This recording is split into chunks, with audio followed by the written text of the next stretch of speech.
बोलो रामचंद्र भगवान की जय, द्वारिकाधीश की जय, ओंकारेश्वर महादेव की जय।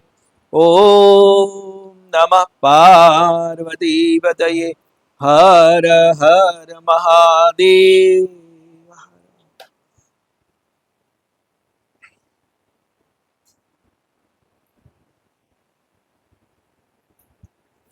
ભગવાન કૃપા કરે ત્યારે સંપત્તિ આપતા નથી, પણ એક સાચા સંતનો સત્સંગ આપે છે. સત્સંગ જે આપણને મળી રહ્યો છે એ ઈશ્વર કૃપાનું ફળ છે. તુલસીદાસજી કહે છે, બિનહરી કૃપા સત્સંગ ન હોય. સત્સંગ ઈશ્વરની કૃપાથી જ પ્રાપ્ત થાય છે. ઈશ્વરને માટે લૌકિક સુખનો ત્યાગ ન કરે ત્યાં સુધી તે જીવ માટે પ્રભુને દયા આવતી નથી. સર્વસ્વનો ત્યાગ કરી વિદુર સુલભા પરમેશ્વરનું આરાધન કરે છે, તપ કરે છે. તપ કરવાથી પાપ બળે, જીવ શુદ્ધ થાય. ગ્રહસ્થનો ધર્મ છે કે વર્ષમાં 11 મહિના ઘરમાં રહેવું અને 1 માસમાં કોઈ પવિત્ર તીર્થમાં, પવિત્ર સ્થળે એકાંતમાં બેસીને તપ કરવું.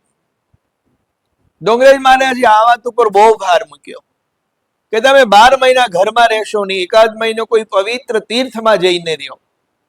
ત્યાં તમે અને તમારા ભગવાન, આ સિવાય વચ્ચે કોઈને લાવશો નહીં. તીર્થમાં ખૂબ ભજન, ઘર કરતા વધારે ભજન થવું જોઈએ અને એ વખતે કોઈ પ્રવૃત્તિ ન હોવી જોઈએ. જે કાર્ય કરો તે પ્રભુને માટે કરો. તપ કરવાથી પરમાત્માને દયા આવે છે. તપનું પહેલું અંગ છે જીભ ઉપર અંકુશ. જેની જરૂરિયાત વધારે છે તે તપ કરી શકે નહીં. આજકાલ લોકો જરૂરિયાત બહુ વધારી દે છે અને પરિણામ એ આવે છે કે સંપત્તિ અને સમયનો વ્યય ઇન્દ્રિયોના લાડ લડાવવામાં જાય છે. મનુષ્ય સાધના કરતો નથી અને ખોટી વાતો કરે છે. મને ભગવાન દેખાતા નથી, ભગવાન સુલભ નથી, ભગવાન દુર્લભ છે. વિદુરજીએ પરમાત્મા માટે ખૂબ તપસ્યા કરી. ભગવાનને દયા આવી કે મારા વિદુરે મારા માટે કેટલો ત્યાગ કર્યો છે. તેથી વગર આમંત્રણે પરમાત્મા વિદુરજીના ઘેર પધાર્યા. વિદુરજીનો પ્રેમ એવો કે ભગવાનને પણ એની પાસે માગીને ખાવાની ઈચ્છા થઈ. ભગવાનને માગવાની ઈચ્છા થાય ત્યારે સમજવું કે આપણી ભક્તિ સાચી છે. જ્યાં પ્રેમ હોય ત્યાં માગીને ખાવાની ઈચ્છા થાય. પ્રેમ હોય ત્યાં કનૈયો કે તું મારા માટે માખણ લઈ આવ. જ્યાં પ્રેમ ન હોય ત્યાં આપે ને તો પણ એ વસ્તુનો આપણે સ્વીકાર કરતા નથી. પરમાત્મા પ્રેમ પરતંત્ર, પરમાત્માનો પ્રેમ પરતંત્ર બને છે. ઈશ્વર સાથે જેને પ્રેમ કરવો છે એ આ જગત સાથે બહુ પ્રેમ ન કરે. કેટલી સરસ વાત આપણને ભાગવત ભગવાન સમજાવે છે કે જેને ભગવાનને પ્રેમ કરવો હોય એ આ સંસાર સાથે વધારે બહુ પ્રેમ ન કરે. જગતનો તિરસ્કાર પણ ન કરો અને એની સાથે બહુ પ્રેમ પણ ન કરો. પ્રેમ કરવા લાયક એકમાત્ર પરમાત્મા છે. વિદુરજીને ત્યાં દ્વારકાધીશ પધાર્યા. સુલભાની ભાવના સફળ થઈ. ઠાકોરજીએ એની ભાજી આરોગી. એવું સત્કર્મ કરો કે ભગવાનને વિના મંત્રણે આપણા ઘેર આવવાની ઈચ્છા થાય. મૈત્રી સમાન વચ્ચે થાય. જીવ જો ઈશ્વર જેવો બને તો ભગવાન એના ઘેરે આવે. જીવ ઈશ્વર જેવો બને, ખૂબ ભજન કરે, ખૂબ તપસ્યા કરે તો ભગવાન વગર આમંત્રણે આપણા ઘરે આવે. ભગવાન દ્વારકાધીશે ધૃતરાષ્ટ્રના ઘરનું પાણી પણ પીધું નથી, એટલે કૌરવોનો વિનાશ થયો. સુખદેવજી રાજાને કહે છે કે હવે હું તને આગળની કથા સંભળાવું છું. દુર્યોધને પાંડવોનું રાજ હરી લીધું. પાંડવોને વનવાસ મળ્યો. વનમાંથી આવ્યા બાદ યુધિષ્ઠિરે રાજભાગ માંગ્યો. એ રાજભાગ ધૃતરાષ્ટ્રે આપ્યો નહીં. ભગવાન વિષ્ણુ કરવા આવ્યા પણ કુરુ રાજે એની એક પણ વાત માની નહીં. પછી સલાહ માટે વિદુરજીને બોલાવવામાં આવ્યા. વિદુરજી આવીને ધૃતરાષ્ટ્રને ઉપદેશ કર્યો, ખૂબ સમજાવ્યો, પણ ધૃતરાષ્ટ્ર એનું કયું માનતો નથી. આ જે ઉપદેશ આપ્યો એને વિદુર નીતિ તરીકે ઓળખાવવામાં આવે છે. વિદુરજીએ ધૃતરાષ્ટ્રને જે ઉપદેશ કર્યો એને વિદુર નીતિ તરીકે ઓળખાવાય છે. જે બીજાના ધનનું હરણ કરી લે એ છે ધૃતરાષ્ટ્ર. જેની આંખમાં પૈસો હોય તે આંખ હોવા છતાં આંધળો થઈ જાય. પાપી પુત્ર સાથે પ્રેમ કરનારો બાપ એ ધૃતરાષ્ટ્ર છે. પહેલા તો એક ધૃતરાષ્ટ્ર હતો, પણ આજકાલ તો ધૃતરાષ્ટ્ર બહુ વધી પડ્યા છે. વિદુરજી ધૃતરાષ્ટ્રને કહેવા લાગ્યા, દુર્યોધન પાપી છે, દુર્યોધન તારો પુત્ર નથી, પણ આ તારું પાપ પુત્ર રૂપે થઈને આવ્યું છે. આવું વિદુરજીએ ધૃતરાષ્ટ્રને સ્પષ્ટ શબ્દોમાં કીધું કે આ તારો પુત્ર નથી, પણ આ તારું પાપ પુત્ર રૂપે આવ્યું છે. અને ઘણીવાર આપણે જોઈએ છીએ પાપ પુત્ર રૂપે આવે અને જે મા બાપને ત્રાસ આપે. શાસ્ત્રમાં તો એવું પણ કહ્યું છે કે દીકરો દુરાચારી થાય તો મા બાપની દુર્ગતિ કરે, સદાચારી પુત્ર માતા પિતાની સદગતિ કરે. પુત્ર દુરાચારી હોય તો એનો સંગ છોડી દેવો, માનવું કે મારે પુત્ર જ નથી, પણ આ મારું પાપ પુત્ર રૂપે આવ્યું છે. નાના બાળકોને પાપની બીક બતાવો તો એ માની જાય. આજકાલના યુવાનો બીક રાખતા નથી, તેથી માર ખાય છે. દુર્યોધન દુરાચારી છે, એ તારા વંશનો વિનાશ કરવા આવ્યો છે. ચોરી અને વ્યભિચારને મહાપાપ માનવામાં આવ્યા છે. એ ક્ષમ્ય નથી. બીજા બધા પાપો ક્ષમ્ય છે, પણ ચોરી અને વ્યભિચાર એ બેને મોટા પાપ માનવામાં આવ્યા છે. કેટલાક ચોર જેલમાં, ત્યારે કેટલાક ચોર મહેલમાં રહે છે.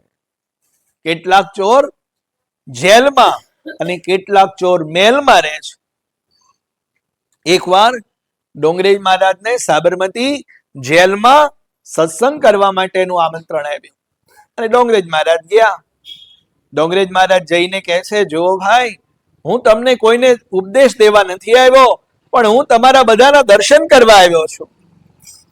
તમે આજે કારાગૃહમાં રહ્યો છો. અરે આ જગ્યા તો ભગવાન શ્રી કૃષ્ણએ કારાગૃહમાં જન્મ લીધો છે.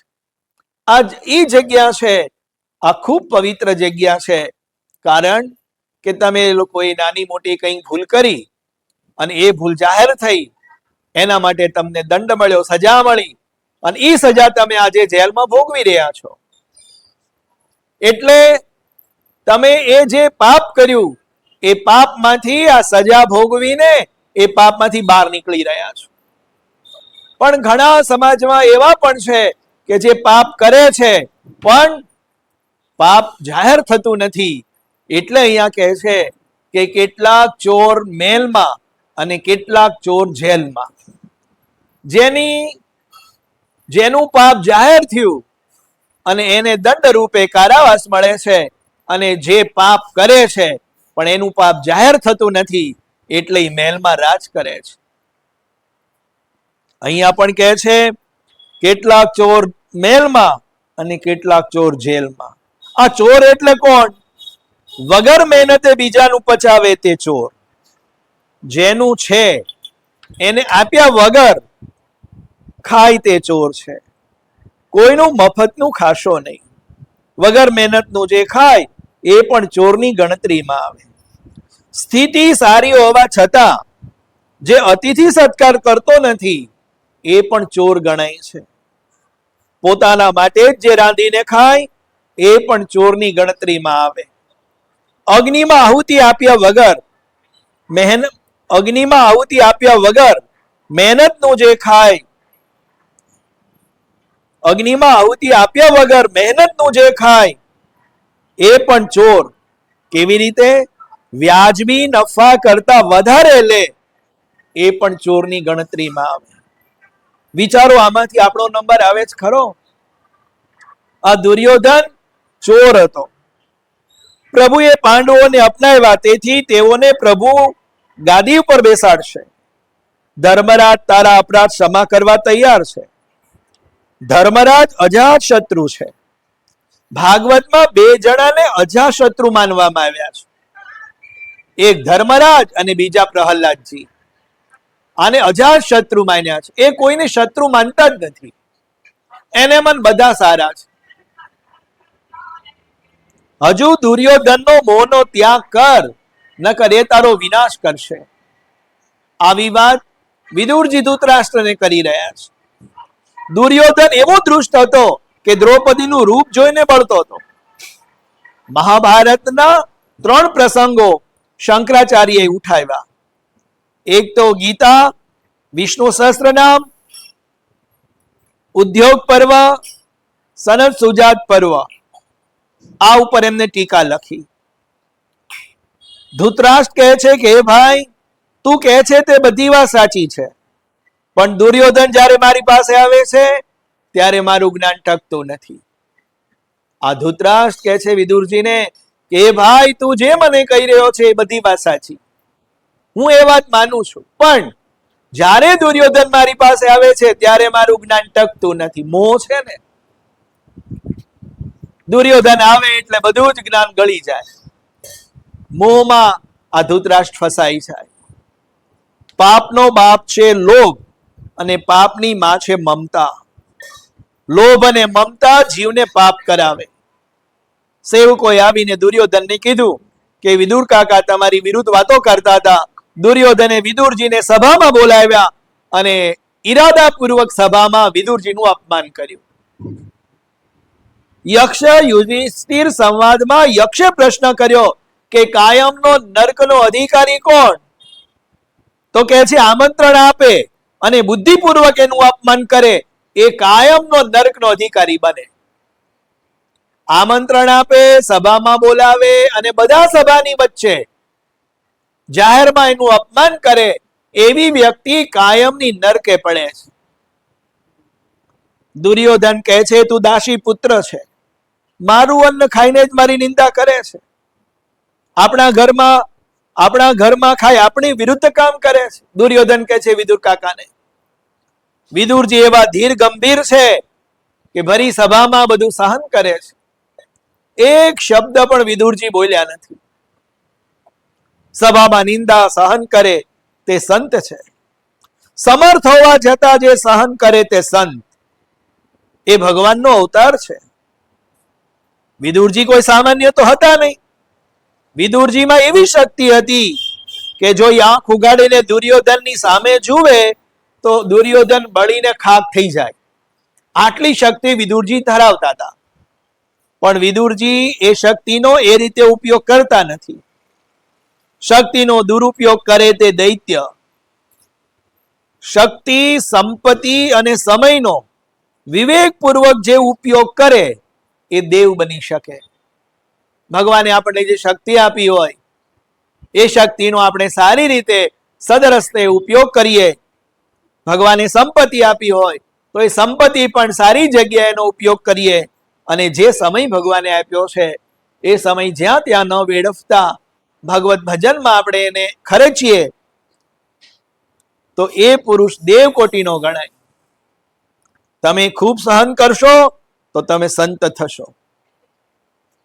તમે જીવનમાં ખૂબ સહન કરો તો તમે સંત બની શકશો. આ મહાપુરુષો કેટલા બધા કેટલું બધું સહન કરે છે. સગવડ મળે ના મળે સતત ભ્રમણશીલ રહે છે. ક્યાંક ભાવ મળે ક્યાંક કુભાવ મળે, છતાં પણ એ કઈ ગણતા નથી અને ભગવત નામનો પ્રચાર કરે જાય છે. વિદુરજી જેવું 12 વર્ષ તપ કરો તો આ પ્રમાણે સહન કરી શકાય, તો સહન કરવાની શક્તિ આવે. અતિ સાત્વિક આહાર જેનો હશે તે સહન કરી શકશે. અતિ સાત્વિક આહાર ગઈકાલે પણ આપણે કથામાં જોયું હતું. જેટલો આહાર સત્વગુણી હોય એટલું મન શાંત રહે, એટલું મન આધ્યાત્મ દિશામાં ગતિમાન થાય. એટલે આપણે આપણા અન્નને ખૂબ સાત્વિક અન્ન લેવું તો એની અસર આપણા મન ઉપર થાય છે. કારણ કે અન્નના સૂક્ષ્મ ભાગમાંથી મન બને છે. સાત્વિક આહાર વિના સહન શક્તિ આવે નહીં. વિદુરજી 12 વર્ષ ભાજી ઉપર રહ્યા, તમે 12 મહિના તો ભાજી ઉપર રહ્યો તો તમને સહન કરવાની શક્તિ આવે. વિદુરજી તો 12 વર્ષ રહ્યા છે. આપણે 1 વર્ષ જો ભાજી ઉપર રહીએ તો સમજાય કે તપ કોને કહેવાય. તો સહન કરવાની શક્તિ આવે. તેલ મરચા ખૂબ ખાઓ તો સ્વભાવ પણ એ મરચા જેવો થાય.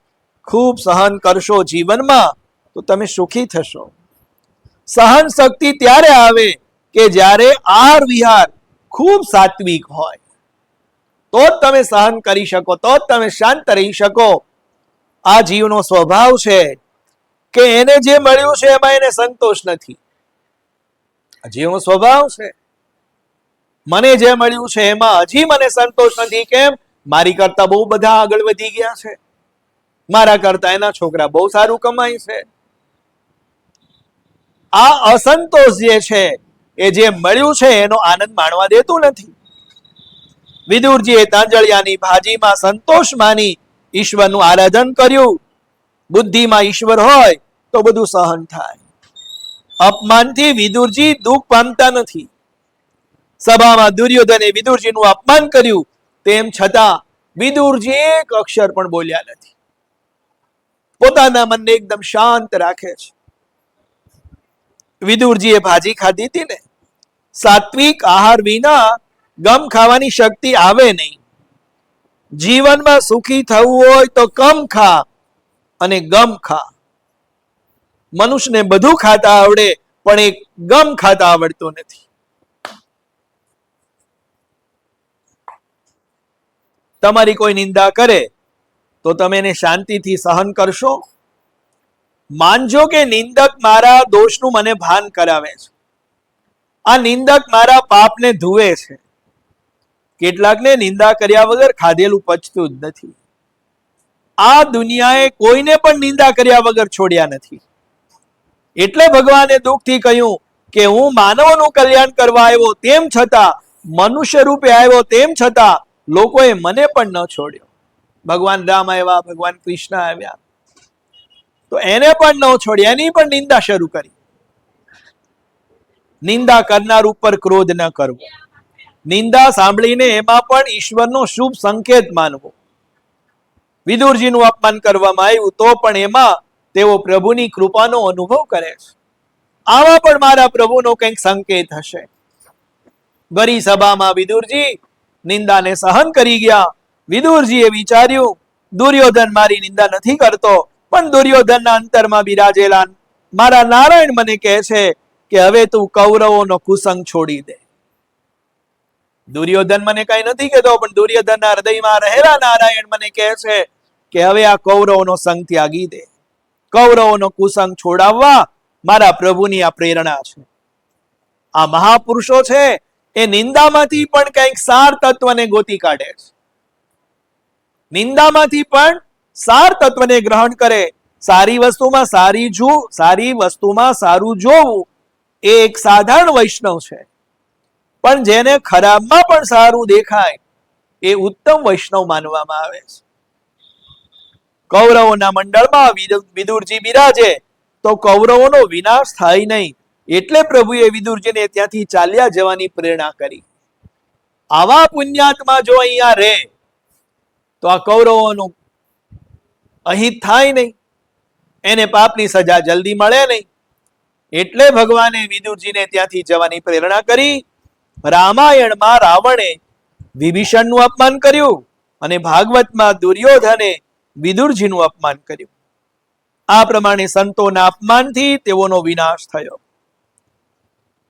ઘરમાં એકાદ પુણ્યશાળી માણસ હોય ને તો એ ઘરના માણસોનું કોઈ અહિત નથી કરી શકતું. ઘરમાં એક પુણ્યશાળી આત્મા હોય, એને લઈને ઘર ધમધમતું હોય. વિદુરના જવાથી કૌરવોનો વિનાશ થયો. વિભીષણના જવાથી લંકાના રાક્ષસોનો નાશ થયો. દુર્યોધને હુકમ કર્યો કે આ વિદુર કાકાને ધક્કા મારીને બહાર કાઢો. સેવકો ધક્કા મારીને બહાર કાઢે એ પહેલા જ વિદુરજીએ સમજીને ઘરનો ત્યાગ કર્યો. ધનુષબાણ એમણે ત્યાં જ મૂકી દીધા.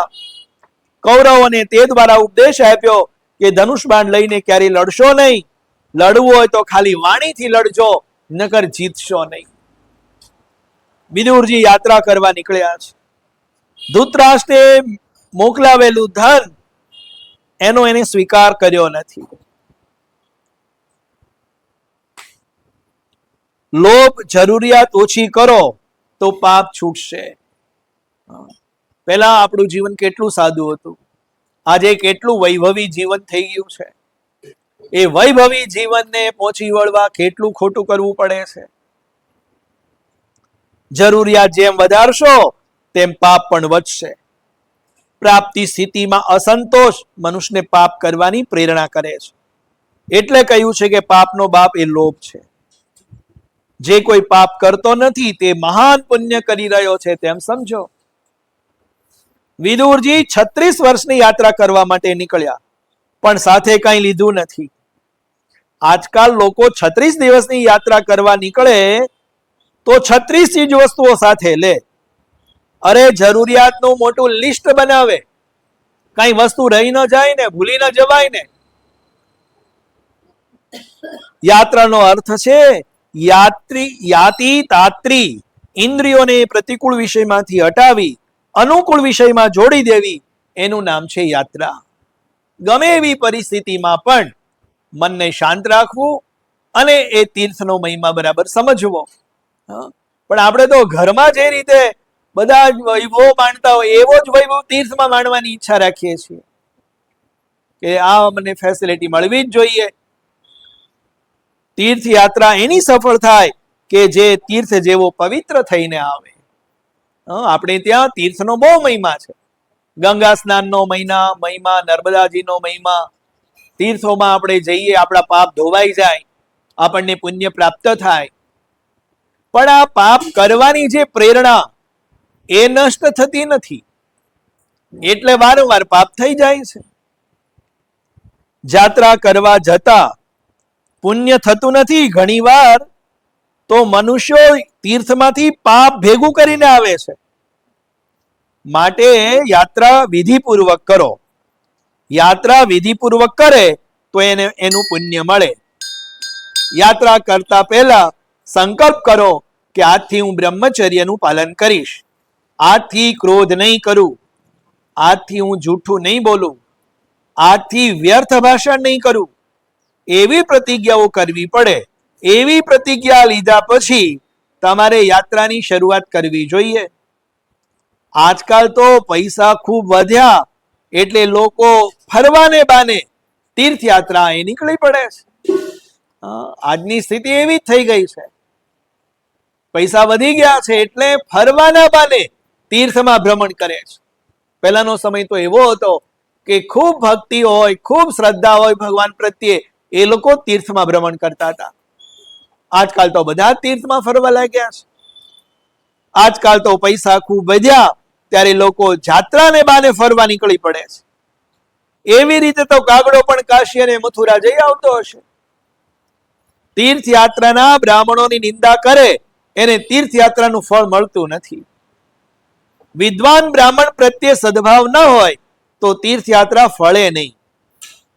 ગુરુનું અપભ્રંશ છે ગોર.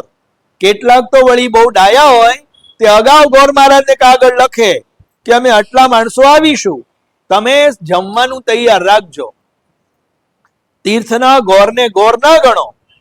તીર્થમાં વિધિપૂર્વક સ્નાન કરો.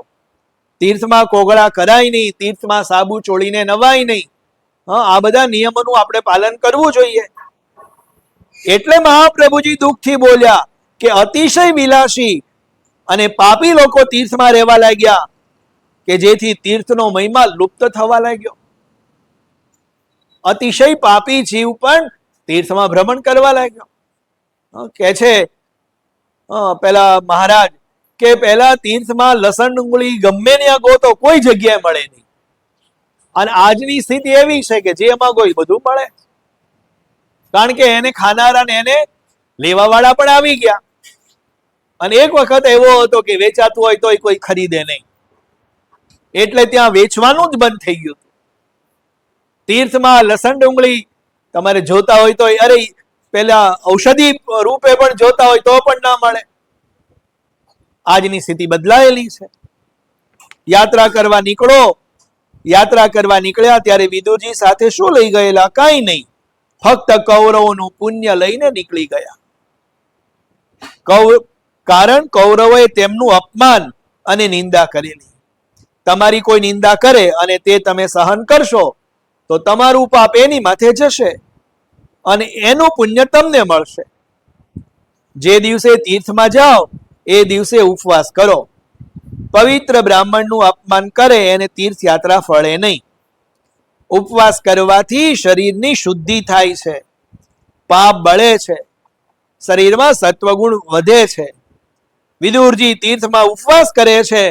વિદુરજી તીર્થમાં વિધિપૂર્વક યાત્રા કરે છે. યાત્રા કેવી રીતે કરવી એ વિદુરજીએ બતાવ્યું. અવધૂત વેશમાં તેઓ પૃથ્વી ઉપર ફરે છે કે જેથી એને કોઈ સગા સંબંધી ઓળખી ન શકે. એવી અવસ્થામાં વિદુરજી રહે છે, અવધૂતનો વેશ છે કે જેથી એના કોઈ સગા સ્નેહી મિત્ર એને ઓળખી ન શકે. આ રીતે વિદુરજી તીર્થ ભ્રમણ કરે છે. તે પોતાના શરીરને શણગારતા નથી. પવિત્ર અને સાદું ભોજન કરે છે.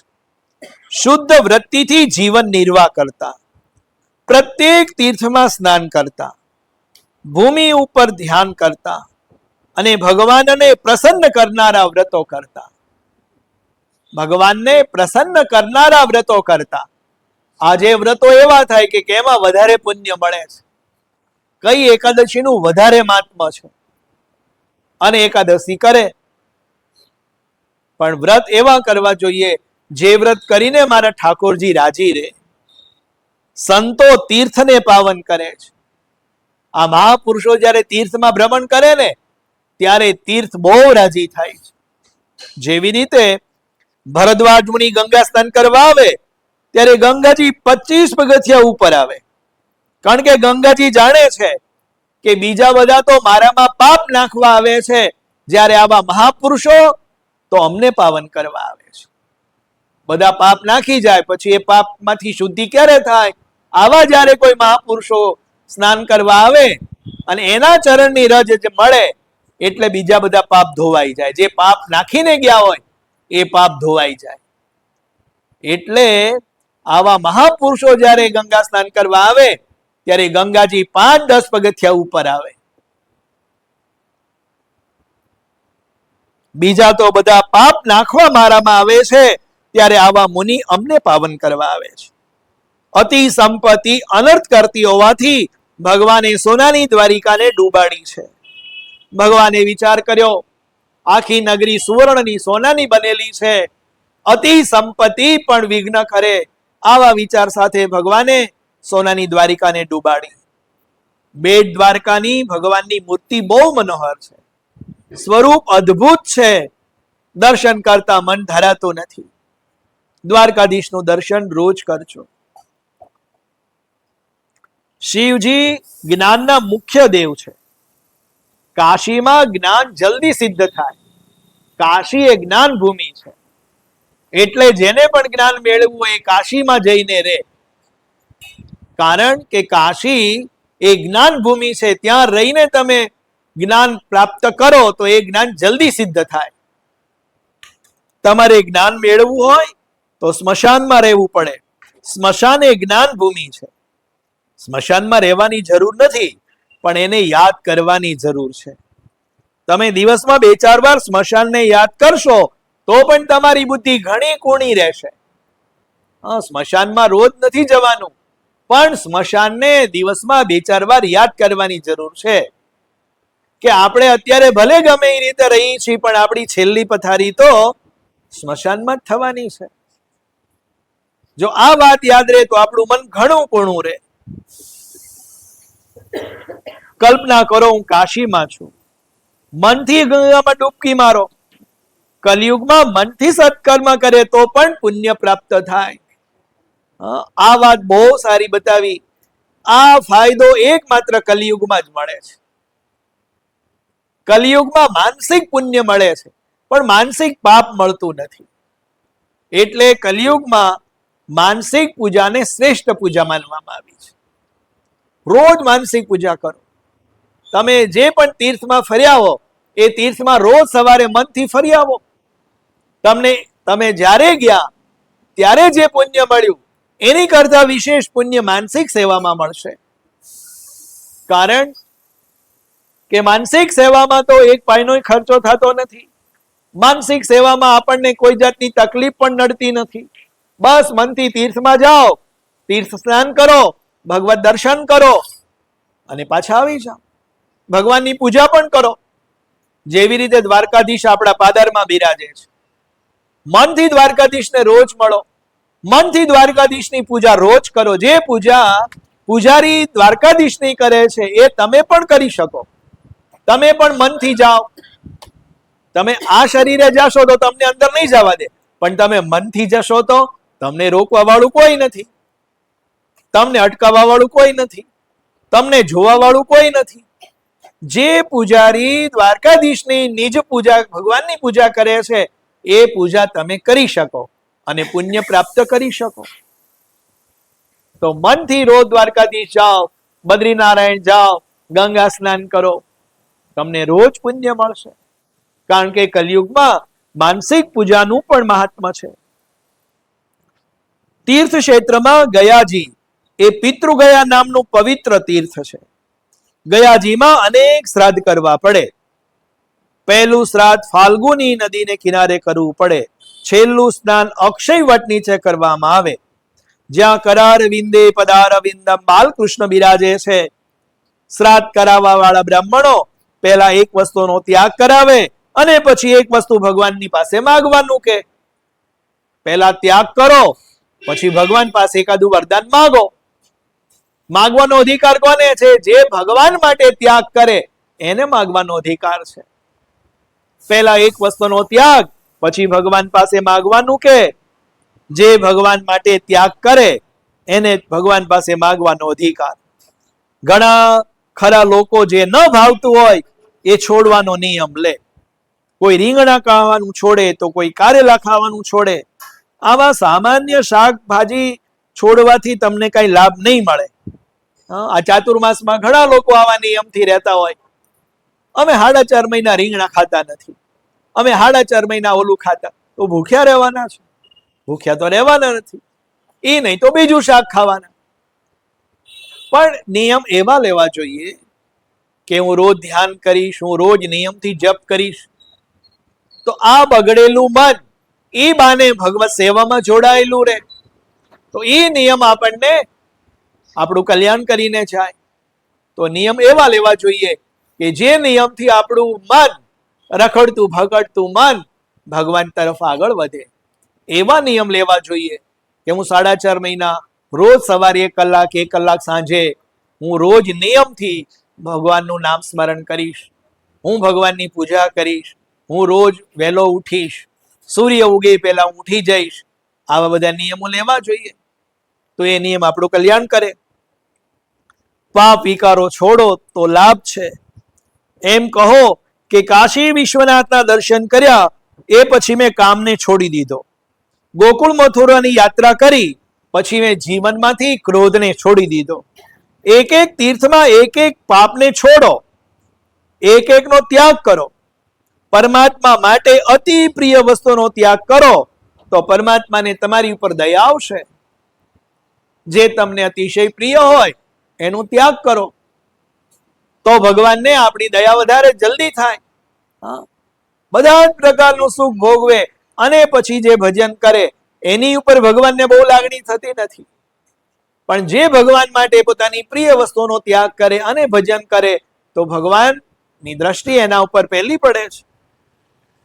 કાશી એ જ્ઞાન ભૂમિ છે, અયોધ્યા એ વૈરાગ્ય ભૂમિ છે અને વ્રજભૂમિ એ પ્રેમ ભૂમિ છે. વ્રજરજમાં કણ કણમાં કૃષ્ણ પ્રેમ ભળેલો છે. વ્રજ એ પ્રેમનો મહિમા સમજાવે છે. રજના કણ કણમાં પ્રભુ પ્રેમ સમાયેલો છે. એક એક વૃક્ષમાં એક એક મહાપુરુષો બેસીને ભજન કરે છે. અયોધ્યા એ વૈરાગ્ય ભૂમિ છે, કાશી એ જ્ઞાન ભૂમિ છે. આપણે જોઈ શકતા નથી એનો અર્થ એમ નથી કે ના હોય. શ્રી શ્રી આનંદ મહિમાનો એક આશ્રમ વૃંદાવનમાં છે અને વૃંદાવનમાં બહુ મોટો વિશાળ આશ્રમ છે. મંદિર પણ છે સરસ મજાનું વિશાળ અને જગ્યા પણ પુષ્કળ ખાલી પડી છે. તો સવારમાં માં જ્યારે વૃંદાવન આવે ત્યારે સવારમાં માં થોડુંક મોર્નિંગ વોક કરે. ચાલવા નીકળે, આશ્રમમાં ને આશ્રમમાં જ ફરવાનું. તો માની સાથે એમના ભક્તોનું ટોળું હોય. એક જગ્યાએ એવી આવી કે માએ બધાને કીધું કે અહીંયા તમે ઉભા રહ્યો. એટલે માનના ભક્તોનું ટોળું ત્યાં ઊભું રહ્યું. માં આગળ ગયા અને આગળ જઈ અને કોઈની હારે જાણે વાત કરતા હોય એવું સમજાય, સંભળાય, પણ સમજાય નહીં. માએ 15 મિનિટ વાત કરી અને પછી પેલા ટોળાને ઈશારો કર્યો કે ચાલો, એટલે ટોળું પાછું માની સાથે ચાલવા લાગ્યું. એ ટોળામાં એક ભાવનગરના એક દિનબંધુભાઈ ત્રિવેદી નામના એક બ્રાહ્મણ એ ટોળામાં હતા. સાંજ પડી અને જ્યારે માની પાસે જવાનો સમય મળી ગયો એટલે તરત માને જઈને એને પૂછ્યું કે માં, આજ સવારે આપણે જ્યારે ટહેલતા હતા, સવારે જ્યારે આપણે હાલવા નીકળ્યા ત્યારે અમને બધાને તમે ઉભા રાખ્યા ને તમે એક આગળ ગયા, આગળ એક પથ્થરની સામે તમે ઉભા રહ્યા અને એ પથ્થરમાંથી એક મહાપુરુષ બહાર આવ્યા અને તમારા ચરણ સ્પર્શ કરી, તમારી સાથે એને કંઈક વાત કરી, તમે એની સાથે વાત કરી અને એ પાછા પથ્થરમાં સમાઈ ગયા. માં કહે છે, અચ્છા, તમને દર્શન થયું છે? એટલે દિનબંધુભાઈ ત્રિવેદીએ કીધું કે હા માં, મેં એ નજરે નજર જોયું. બધા તો જોઈ શક્યા નહીં, પણ આ દિનબંધુભાઈ ત્રિવેદી આ દ્રશ્ય જોઈ શક્યા. પછી તો એ જે પથ્થરમાંથી મહાપુરુષ બહાર નીકળ્યા હતા એ પથ્થરને માએ એવી જે બધી વ્યવસ્થા કરી આપી, એક મંદિર બનાવ્યું અને ત્યાં દિનબંધુભાઈ જીવ્યા ત્યાં સુધી ત્યાં રહીને એને ભજન કર્યું. તો કહે છે ને કે ભાઈ, વ્રજના તીર્થ, વ્રજની અંદર એક એક વૃક્ષમાં, એક એક પથ્થરમાં, કણકણમાં આવા મહાપુરુષો બેઠા હોય છે અને ભજન કરતા હોય છે. બધા તો જોઈ શકતા નથી, પણ શાસ્ત્રમાં જે બતાવેલું છે એ ક્યારેય ખોટું હોતું નથી. નર્મદાનો કિનારો તો એ તપોભૂમિ છે.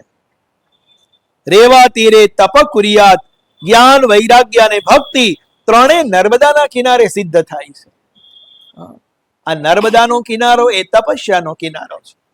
આપણે ત્યાં જેટલા મહાપુરુષો થયા બધાએ નર્મદા કાંઠે તપ કર્યું છે અને આજે પણ સૂક્ષ્મધારી મહાપુરુષો નર્મદા કાંઠે બેસીને ભજન કરે છે. ગંગામાં તો સ્નાન કરવાથી પુણ્ય પ્રાપ્ત થાય, યમુના પાન કરવાથી પુણ્ય પ્રાપ્ત થાય, પણ નર્મદાજી તો એવા છે કે તમને દર્શન માત્રથી પુણ્યની પ્રાપ્તિ થાય. આજે એક મહાત્મા છે, નર્મદા કાંઠે રહે છે, છેલ્લા 5 વર્ષથી માત્ર નર્મદાનું જળ પીને જ રહે છે, હજી જીવે છે અને રોજનું 20 કિલોમીટર ઈ ચાલે છે. ખાવા પીવામાં માત્ર નર્મદાજીનું જળ, કે છે નર્મદાના જળમાં મને બધું મળી રહે છે. પછી તો પેલા ડોક્ટરો આવ્યા અને એની તપાસ કરીને એના બ્લડ સુગર લીધા, પછી બધું ચેક કર્યું. સામાન્ય માણસની જેમ જ બધા રિપોર્ટ નોર્મલ આવે છે. નર્મદા જળ સિવાય કઈ લેતા નથી. તો નર્મદાની જે ભૂમિ છે, નર્મદાનો કિનારો છે, એ તપસ્યા ભૂમિ છે. તમે ડોંગરેજ મહારાજ કહે છે, તમે નર્મદા કાંઠે રહીને તપ કરો, ભજન કરો, તમને એનો અનુભવ થશે. નર્મદાનો કિનારો એ તપોભૂમિનો કિનારો છે. લોકો તીર્થમાં ક્રોધ ન કરો, તીર્થમાં બ્રહ્મચર્ય વગેરે વ્રતોનું પાલન કરો તો તમને તીર્થયાત્રાનું ફળ સંપૂર્ણ પ્રાપ્ત થાય. યાત્રા કરતા કરતા વિદુરજી આજે યમુના કિનારે આજે વૃંદાવન આવ્યા છે. તીર્થ ભ્રમણ કરતા કરતા વિદુરજી વ્રજભૂમિમાં આવ્યા, વૃંદાવનમાં પ્રવેશ કર્યો. ઠાકોરજી જો તમને અનુકૂળતા આપે ને તો 4 મહિના વૃંદાવનમાં રહીને ભજન કરજો. કનૈયો વ્રજમાં ઉઘાડા પગે ફર્યો છે. ભગવાન તમને અનુકૂળતા આપે તો 4 મહિના વ્રજવાસ કરવો જોઈએ, વ્રજમાં રહી ભગવાનનું ભજન કરવું જોઈએ. તો એ તીર્થનો મહિમા શું છે એ તમને સ્વયં સમજાઈ જશે, કહેવું નહીં પડે. તીર્થનો મહિમા શું છે, તીર્થમાં રહેવાથી લાભ શું થાય, એ બધી સમજણ તમને સ્વયં સમજાઈ જશે. એટલે તીર્થમાં આપણે તો દોડાદોડ જઈને દોડાદોડ આવી છે. કોઈ યાત્રા કરવાનું કહે ને એટલે પહેલા જ પૂછે આવવાનું છે ક્યારે, જે જવાના તો ઠેકાણા ન હોય. પણ અહીંયા જાણે કેમ બધું લૂંટાઈ જતું હોય, એટલો મોહ હોય કે આપણે આ મોહને છોડી શકતા નથી. પણ મહાપુરુષો, આપણું શાસ્ત્ર કહે છે કે તીર્થભૂમિમાં નિવાસ કરવાથી, કારણ કે ભૂમિની અસર મન ઉપર ખૂબ જ અસર કરતી હોય છે. જે ભૂમિમાં જે લીલા થઈ હોય એ લીલાના પરમાણુ એ જમીનમાં ઉતરી આવ્યા હોય, હજારો વર્ષ પર્યંત એ પરમાણુ એમાં જળવાઈ રહેતા હોય. એટલે તીર્થનો મહિમા પણ બતાવ્યો. ભગવાન તમને જો અનુકૂળતા આપે તો 4 માસ વૃંદાવનમાં રહી પ્રભુ ભજન કરજો. કનૈયો વ્રજમાં ખુલ્લા પગે ફરે છે. યશોદાજી સમજાવે છે કે બેટા, વનમાં કાંટા કાકરા વાગશે, તું જોડા પહેર. પણ કનૈયો સમજાવે છે કે માં, હું જોડા કેમ પહેરું? હું તો ગાયોની સેવા કરવા આવ્યો છું. ગયા જન્મમાં હું રામ રૂપે હતો, રાજાને ત્યાં જન્મ્યો હતો, એટલે મને કોઈ ગાયોની સેવા કરવા દીધી નહોતી. એટલે મેં નક્કી કર્યું કે હવે જો ભવિષ્યમાં હું આવીશ તો કોઈ ગોવાળને ત્યાં જન્મ લઈશ અને મારી ગાયોની સેવા કરીશ. 5 વર્ષના હતા ત્યારથી નિયમ કે ગાયોને ખવડાવ્યા વગર કનૈયો ખાય નહીં. મારી ગાયો ઉગાડા પગે ફરે તો હું પગમાં જોડા કેમ પહેરું? લાલાના અનેક નામો છે. મને લાલાનું ગોપાલ કૃષ્ણ નામ ખૂબ ગમે. કૃષ્ણ વ્રજમાં ઉઘાડા પગે ફર્યા છે, તેથી વ્રજરજ અતિ પાવન માનવામાં આવે છે. દ્વારિકામાં તો એ રાજા હતા, એટલે ખુલ્લા પગે તો ફરાય નહીં. અને વ્રજમાં ભગવાન ખુલ્લા પગે ફર્યા છે. એવી જગ્યાએ આજ વિદુરજી આવ્યા છે. રમણ રેતીમાં વિદુરજી આળોટે છે. આમાં મારા પ્રભુના ચરણની રજ ફળેલી છે. રમણ રેતીમાં આજે પણ રમણ રેતીનો મહિમા છે. આજે પણ રમણ રેતીમાં જ્યારે લોકો જાય છે ત્યારે વધારે શરીરને આ વ્રજરજ અડે એવો ભાવ રાખી એમાં આળોટતા હોય. ઘણા મહાપુરુષો તો એક સામાન્ય વસ્ત્ર પહેરીને આખા શરીરને વ્રજરથથી ઢાંકી દે. આ રજ સામાન્ય રજ નથી. એટલે કે છે ને કે વ્રજરજ એ માટી નથી, ગંગા એ સામાન્ય જળ નથી, અને તુલસી એ સામાન્ય વૃક્ષ નથી. એ બધાનો મહિમા અલગ અલગ છે. આજે વિદુરજી આ રમણ રેતી જોઈને એમાં આળોટવા લાગ્યા છે. રમણ રેતીમાં ગોપીઓની ચરણરજ પડેલી છે. વિદુરજી મંગળમય કૃષ્ણની લીલાનું સ્મરણ ચિંતન કરે છે. આ યમુના કિનારે લૌકિક વાતો કરવી એ પણ પાપ છે. આ ભૂમિ અતિશય પાવન ભૂમિ છે.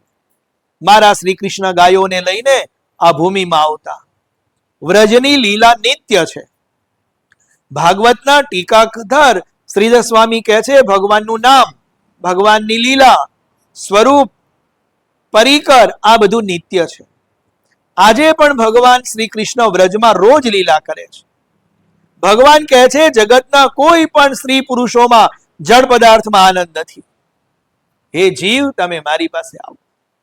આપણે તો બધા સંસારમાં ક્યાંથી સુખ મળે, ક્યાંથી આનંદ મળે, એની માટે આખી જિંદગી વેડફી નાખી છે. કાંઈ હાથમાં આવતું નથી. એટલે ભગવાન કહે છે કે હે જીવ, તને જગતમાં ક્યાંય સુખ શાંતિ નહીં મળે. જો તને સુખ શાંતિ જોતી હોય તો તારે મારા શરણમાં આવવું પડશે. શ્રી કૃષ્ણ આનંદ સ્વરૂપ છે. વિદુરજીને અનુભવ થયો, મારા શ્રી કૃષ્ણ ગાયોને લઈને યમુના કિનારે આવ્યા છે. વિદુરજીની જેવી ભાવના હતી એ બધી લીલા આજે વિદુરજીને પ્રત્યક્ષ દેખાઈ રહી છે. જે લીલા એને સાંભળી છે ભગવાનની, એ બધી લીલા આજે વિદુરજીને પ્રત્યક્ષ આંખની સામે દેખાય છે. જેવી રીતે સ્વામી રામકૃષ્ણ પરમહંસદેવ જ્યારે વૃંદાવન ગયા તો એને જોયું કે સાંજે ભગવાન કૃષ્ણ અને બલરામજી આ બધી ગાયોને ચરાવીને સાયંકાળે પાછા આવી રહ્યા છે. આવું સ્વામી રામકૃષ્ણ પરમહંસદેવે નજરે નજર જોયેલું. કાશીની યાત્રાએ ગયા ત્યારે એને જોયું કે મણિકર્ણિકાના ઘાટ ઉપર જે જીવ આવે છે, કાશીમાં જેનું પણ મૃત્યુ થાય છે, એ બધાને ભગવાન શિવ મોક્ષ આપે છે. એ પણ દ્રશ્ય સ્વામી રામકૃષ્ણ પરમહંસદેવે પોતાની નજરે જોયેલું. આ કદમનું ઝાડ વૈષ્ણવો આને 13 કદમ કહે છે. કદમ ઉપર બિરાજેલા શ્રી કૃષ્ણ વાલી ગાયોને બોલાવે, હે ગંગી, હે ગોદાવરી, આ ગાયોની વચ્ચે શ્રી કૃષ્ણ ઉભા હોય એવા ગોપાલનું તમે ધ્યાન કરો. ગાયોની વચ્ચે બિરાજેલા શ્રી ગોવર્ધન શ્રી કૃષ્ણ વાંસળીથી ગાયોને અરે સર્વ જીવોને બોલાવે છે. શ્રી કૃષ્ણનું ધ્યાન કરવાથી જલ્દી તન્મયતા થાય. ભગવાન શ્રી કૃષ્ણ આ બધી ગાયોની વચ્ચે ઊભા હોય અને વાંસળીને વગાડે અને એ વાંસળી અધિકારી જીવને સંભળાય અને અધિકારી જીવ એ વાંસળી સાંભળીને શ્રી કૃષ્ણ શરણે આવે. જે ગાયના વાંસળી સંભળાય એ ગાય ગમે ત્યાં હોય દોડતી કૂદતી ઉછળતી આવે. આજે શ્રી કૃષ્ણ વાંસળી રોજ વગાડે છે પણ આપણને એ વાંસળી સંભળાતી નથી. કેમ નથી સંભળાતી? કારણ કે આપણને સંસાર જ બરાબર સમજાય છે. સંસારની વાંસળી જ આપણને સંભળાય છે એટલે શ્રી કૃષ્ણની વાંસળી નથી સંભળાતી. વિદુરજી વિચારે છે મારા કરતા પશુઓ શ્રેષ્ઠ છે કે જે પરમાત્માને મળવા માટે કેવી આતુરતાથી દોડી રહ્યા છે. ભગવાન વાંસળીમાં જે જીવનું નામ લઈને ગાય બોલાવે એટલે ઈ ગાય દોડી ઉછળતી આવે. ત્યારે વિદુરજી વિચારે કે મારા કરતા તો આ પશુ શ્રેષ્ઠ છે કે જે ભગવાનના ચરણોમાં આવા ભાવ સાથે આવી રહ્યા છે. ગાયો શ્રી કૃષ્ણ મિલન માટે કેવી વ્યાકુળ થાય છે. ધિક્કાર છે મને કે મને હજી આવો પ્રેમ શ્રી કૃષ્ણ પ્રત્યે મળ્યો નથી. ગાયો દોડે છે અને હું અહીં પથ્થર જેવો બેસી રહ્યો છું. આંખો ભીની થઈ. એવો પ્રસંગ ક્યારે આવે કે હું પણ ગાયોની જેમ શ્રી કૃષ્ણને શરણે જાઉં. વિદુરજી કૃષ્ણ લીલાનું ચિંતન કરતા કૃષ્ણ પ્રેમમાં પાગલ થયા છે. અતિશય તન્મય બન્યા છે. કોઈ પણ રીતે આ જગતને ભૂલી જાઓ અને પ્રભુ પ્રેમમાં તન્મય થાઓ. એન કેન પ્રકારે પણ આ સંસારને ભૂલવામાં જે મજા છે એવી મજા ભોગવવામાં નથી. એટલે જેટલું ભૂલાય એટલું સારું. પણ અમુક ઉંમર થાય અને ભૂલવાનું બધું શરૂ થાય ત્યારે એની પણ આપણને ઉપાધિ કે હવે પહેલા જેવું યાદ રહેતું નથી. હવે ક્યાં મૂકવું એ કઈ યાદ રહેતું નથી. સારી વાત છે કે ભગવાન ભૂલાવી દે છે પણ એનો આપણે કાકડાટ કરીએ. પણ ખરેખર તો જેટલું ભૂલાય એટલું સારું. યાદ રાખ્યું હોય ને એ માથા મારે પણ ભૂલાઈ ગયું હોય તો મનમાંથી નીકળી જાય. સર્વ સાધનનું રહસ્ય આ સર્વ સાધનનું રહસ્ય છે કોઈ પણ રીતે જગતને ભૂલવું જોઈએ. વીર અતિશય તીવ્ર બને ત્યારે પરમાત્મા મળે. વીર અતિશય તીવ્ર બને, ભગવાનનો વિયોગ અતિશય તીવ્ર બને ત્યારે ભગવાન મળે. સંસાર માટે તો કેટલો વીર સેવીએ છીએ. ભગવાન માટે એવો વીર સતાવતો નથી પણ જ્યારે ભગવાન પ્રત્યે વીર સતાવશે ત્યારે એ જીવને ભગવત અનુભવ થશે. આગળની કથા આપણે કાલે જોશું. અચ્યુતમ કેશવમ શ્રી રામ નારાયણમ શ્રી કૃષ્ણ મોદરમ શ્રી વાસુદેવમ હરિ શ્રીધરમ માધવમ શ્રી ગોપિકા વલ્લભમ શ્રી જાનકી નાયકમ શ્રી રામચંદ્ર ભગવાન કી જય. દ્વારિકાધીશ કી જય. ઓમકારેશ્વર મહાદેવ કી જય. ઓમ નમઃ પાર્વતી પતય. હર હર મહાદેવ.